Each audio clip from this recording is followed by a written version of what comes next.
जेवर कोठी खुशियों में जोड़े एक नया रंग। वहाँ मिलेंगी तुम्हारी मनपसंद डिजाइन वाली सारी ज्वेलरीज। So sweet! जेवर कोठी खुशियों में जोड़े एक नया रंग। Ajay hotel building, Langrabir main road, Varanasi. आपसे जुड़े हुए हैं, आपसे हमेशा वार्ता करते रहते हैं। क्रिकेट जगत के सारे लोग आपसे जुड़े हुए हैं।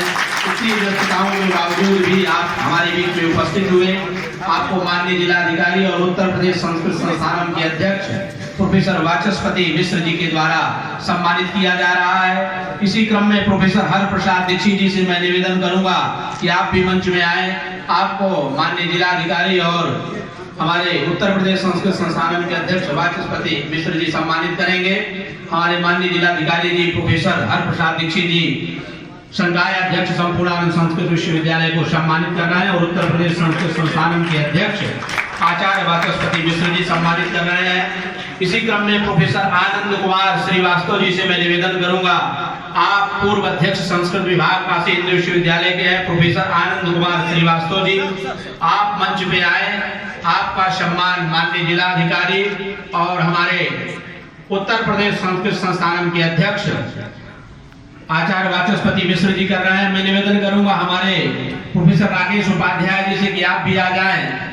जो वृद्ध लोग हैं उनको बैठे हैं, आप लोग आके हमारे जो विशिष्ट अतिथियों को सम्मानित करें। प्रोफेसर राकेश उपाध्याय जी आए। हमारे प्रोफेसर ममलता शर्मा जी, प्रोफेसर राम किशोर त्रिपाठी जी का सम्मान होगा। प्रोफेसर राम किशोर त्रिपाठी जी मंच के पास आए, उनको सम्मानित करेंगे। माननीय जिलाधिकारी जी, उत्तर प्रदेश संस्कृत संस्थान के अध्यक्ष और भारत अध्ययन केंद्र के आचार्य प्रोफेसर राकेश उपाध्याय जी, आप प्रोफेसर राम किशोर त्रिपाठी जी को सम्मानित करेंगे। थोड़ा सा और पीछे मोबाइल आप आ जाए। चलिए ठीक है। प्रोफेसर सदाशिव द्विवेदी जी, प्रोफेसर शिवराम शर्मा जी, हमारे प्रोफेसर शिव शंकर मिश्र जी से आग्रह है जो दिल्ली से आए हुए हैं, अध्यक्ष शोध एवं प्रकाशन विभाग श्री लाल बहादुर शास्त्री राष्ट्रीय संस्कृत विद्यापीठ से। गौ सेवा की जो अभी वर्तमान समस्या है कि गोवंश का संवर्धन कैसे हो, उनकी रक्षा कैसे हो और उनका जो उनकी व्यवस्था है वो कैसे हम लोग कायम रख सकें, तो उसके लिए मुझे लगता है कि इस समस्या के मूल रूप में जाना होगा। और काशी से ये उम्मीद है कि हम लोग उसके मूल स्वरूप में जाके मूल समस्या में उसकी जड़ को ढूंढ के उसका हम लोग समाधान कर सकें। ये जो निराश्रित गोवंश है, सड़कों पर चलते हुए दिखाई दे रहे हैं या जो गांव में घूमते दिखाई दे रहे हैं, केवल निराश्रित गोवंश को इकट्ठा करके गोआश्रय स्थल में रख देना समस्या का समाधान नहीं है। और ना केवल ये समस्या भी नहीं है। समस्या ये नहीं है कि निराश्रित गोवंश सड़कों से घूमता रहे, हम उसको इकट्ठा कर रहे हैं और हम इसको गोआश्रय स्थल बना के उनको हम संरक्षित करते रहे। ना तो ये समस्या है और ना ये समाधान है। समस्या के मूल रूप में हमें जाना होगा कि यह समस्या क्यों पैदा हुई है। निराश्रित गोवंश सड़कों पे है तो क्यों है, और निराश्रित गोवंश सड़कों पे नहीं होना चाहिए तो ये किसकी जिम्मेदारी है कि वो वहां पे नहीं हो। समाज का इसमें क्या दायित्व है, व्यक्ति का इसमें क्या दायित्व है, हमें इसकी भी चर्चा करनी होगी।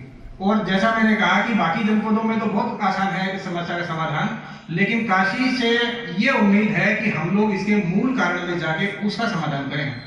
मूल कारण में क्या है, गोवंश जो है वो हम लोगों का बहुत बड़ा एक सहारा है, चाहे हमारी दूध की आवश्यकता हो या बाकी चीजों की आवश्यकता हो। और धर्म के अनुसार गो पालन में सभी हिंदू धर्म के लोग हों चाहे बाकी धर्मों के लोग हों रुचि भी रखते हैं।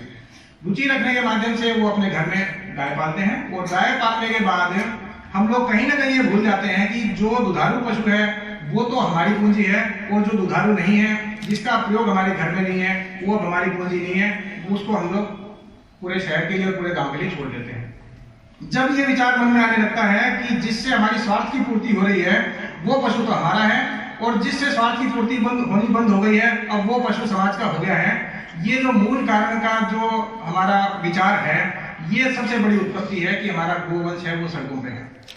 हम लोग व्यक्तिगत स्वार्थवश उनको केवल पशुओं की तरह नहीं देख सकते। हमारे घर में 4 गोवंश है, 2 हमारे काम आ रहे हैं, 2 काम नहीं आ रहे हैं। जो नहीं आ रहे हैं उनको खुला छोड़ दें और इसके लिए छोड़ दें कि वो अब समाज का हो गया है, वो अब गांव का हो गया है, वो नगर का हो गया है या वो सरकार का हो गया है। ये विचार जब से हमारे मन में आने लगता है, उस विचार की वजह से सारी समस्याओं का हम लोग समस्या हमारी सारे जग की माता है, राम कृष्ण की प्यारी।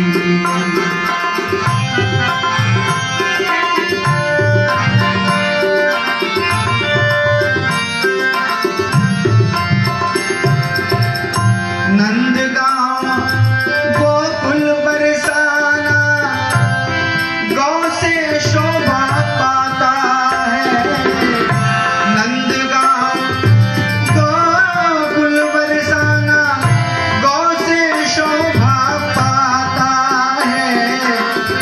वेद लक्षणा तीर्थ स्वरूपा, सौम्य रूप गुण गाता है।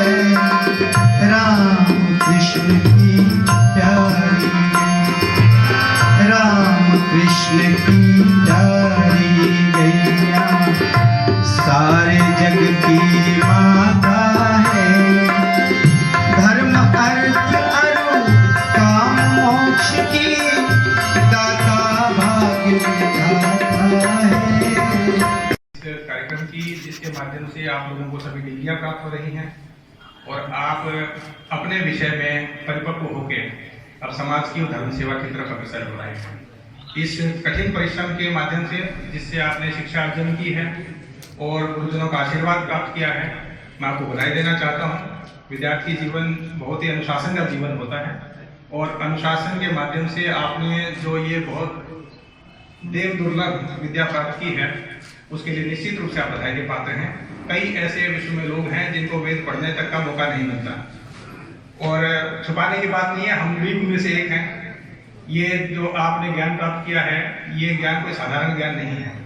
सनातन धर्म की परंपरा जो चालू है और अखंड रूप से गंगा की तरह प्रवाहित है, सैकड़ों वर्षों से यदि धरती पे जीवित है तो वो इस परंपरा के माध्यम से ही है। आप उसके बड़ी कड़ी बनने जा रहे हैं, इसके लिए आप बधाई।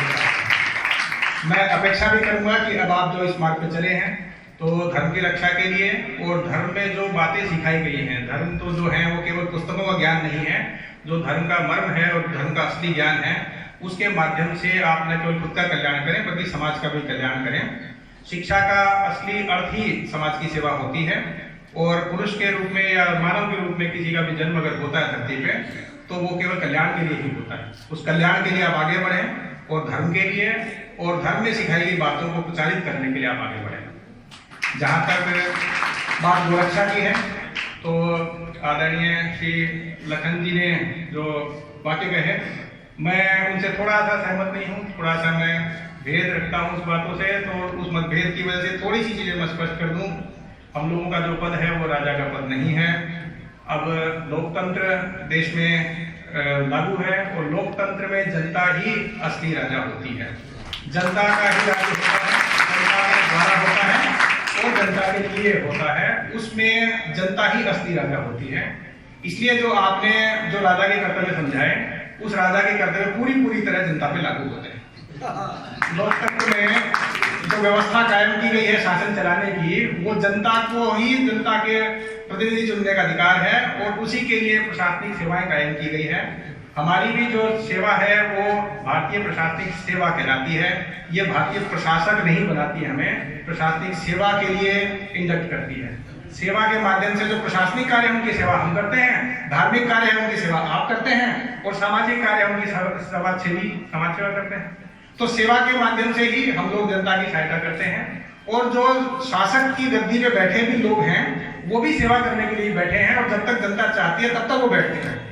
जनता जब चाहती है, जिसकी सेवा लेना चाहती है उनको बिठाती है, उनकी सेवा लेती है। जब अच्छा काम नहीं करते तो दूसरे लोग चुन लेती है। Scholars Valley, a home of education. Playgroup to class 8. Call 9235442970. Near Ukar Hospital, Sundarpur, Varanasi. Education partner with Tata Class 8. सार्थक सर्जिकल सेंटर, जहां अत्याधुनिक लिथोट्रिप्सी मशीन द्वारा गुर्दे की पथरी का बिना ऑपरेशन के सफल इलाज। एक ही छत के नीचे सारी सुविधाओं के साथ एक संपूर्ण हॉस्पिटल। एकता चौराहा, पहाड़िया, वाराणसी।